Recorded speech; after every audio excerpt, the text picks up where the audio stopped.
I just got done building this terrain table out of literal scraps. Last video we made this out of pallet wood and insulation foam I found lying around the house, and this video we're going to paint it, detail it, and really bring it to life so it's ready to go on the game table. Let's go.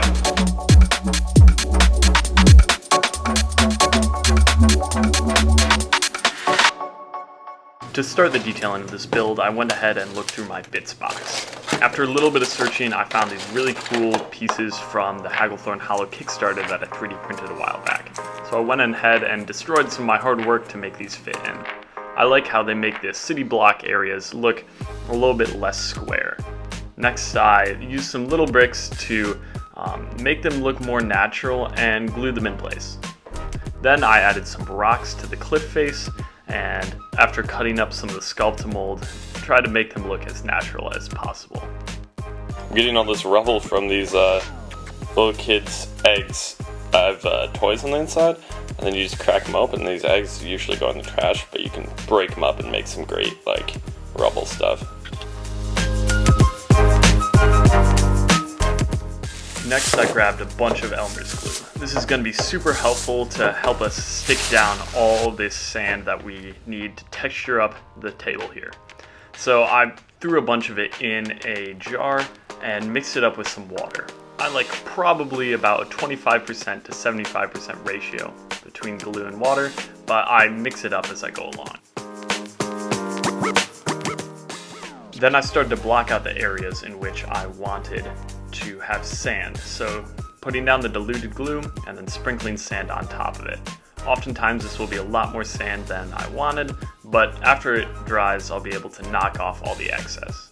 This really just adds some nice texture. Then I went ahead and used a big rock to bash in some of the overly smooth or boring areas. Next I mixed up some Mod Podge and black paint. This is going to give a really nice hard seal on the table that will prevent it from chipping or being damaged at all. I mix this with a little bit of water to let it apply easier, and then mix it up, makes a nice black paste, and then just apply this everywhere over the entire board. This really is important with the bricks because I don't want any of these to be falling out or getting damaged, and this really just helps everything seal in. Then I mixed up some gray paint for the bricks. This is an important part of the table important because these bricks are really what adds a lot of visual contrast to the board. Makes it not be just a next step here is to paint everything brown. So that's going to take several coats because a lot of this has some printing underneath on the insulation foam. So after a couple coats of this, I'm going to dry brush it, especially looking at the sand where we put it down, to really bring out those fine details. And then this is going to really start looking a lot better. After dry brushing the brown, I went ahead and did the same for the gray. I really like this on the cliff face because it adds so much texture. I did the same on the bricks and it really made them pop a lot. Next, I got out my mini painting supplies and started on some details that I'd put in our early kit bashing phase. We've got a broken pole arm here and also a sweet shield from another model kit. This is pretty much just basic mini painting techniques. I do base coat and wash, not very much on the dry brush here though. This makes it a little bit more difficult though because it's glued onto a table already. If I were to do this again, I probably would paint them separately and then glue it on. I use an Army Painter wash to give some depth and weathering to the shield because it should look like it's been out in the weather for a long time. Next, I went ahead and printed out a bunch of fantasy posters. I really like how these add scale and interest to the table while also being super cheap. In the description, there's a link to this Google Doc if you want to get it. I used a little bit of Elmer's glue to stick these on, and then with the tweezers very carefully applied them. I went ahead and put down a little rolled up poster on the ground here, just to add some more storytelling and interest to the board. These are really hard to stick down, but in the end I thought it looked pretty solid.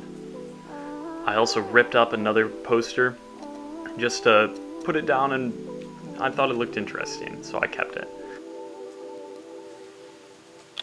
Once all the glue is dried, I went ahead and used an army painter wash again to discolor these a little bit. I wanted them to look kind of weathered, like they've been rained on a couple times, and I thought this did the job pretty well. Next, I went ahead with some black paint to tie up this paint job. I went ahead and covered all the wood grain with black paint, and I thought it made it look much more professional. Next, I grabbed some World War Scenics grass tufts and started applying them all over the table. I put these especially in cracks and little spots that really need some more interest, and I thought it really brought the table to life a little bit. Next, I went ahead with the same diluted glue and blocked out where I wanted grass or flock to be. Then I started applying as much Woodland Scenics grass as I could. I really just put a ton down here and hope that as much of it sticks as possible. It looks a lot better before you knock everything off, but there will be a layer of loose flock on top. So once all the glue dries, I go ahead and remove all of that so it doesn't shed on you while you're playing. Can't really decide if this stuff looks good or not. I don't know.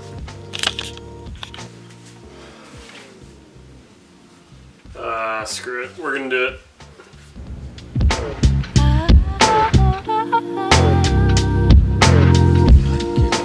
Once all the flock was down and dried, I tipped over our table just to try and remove as much of the excess flock as possible.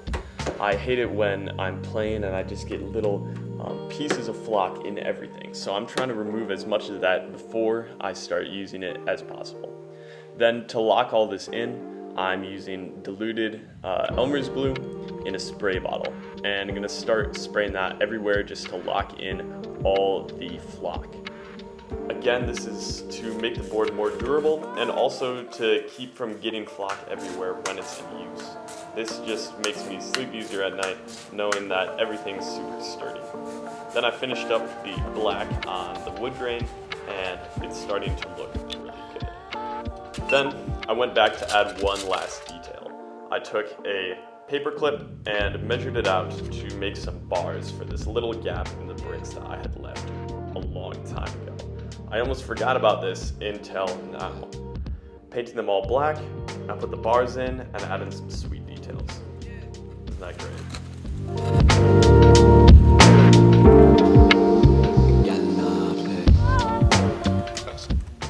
Now is the fun part, where you get to put the whole table together and just look at it.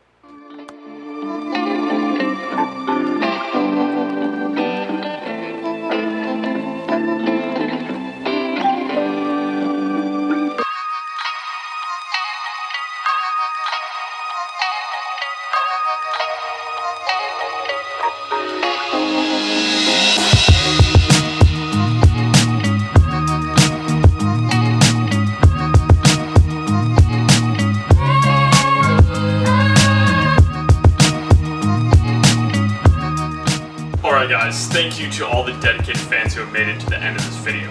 If you want, please subscribe, it really helps out the channel. Otherwise, just watch another one of these videos that are about to pop up on screen.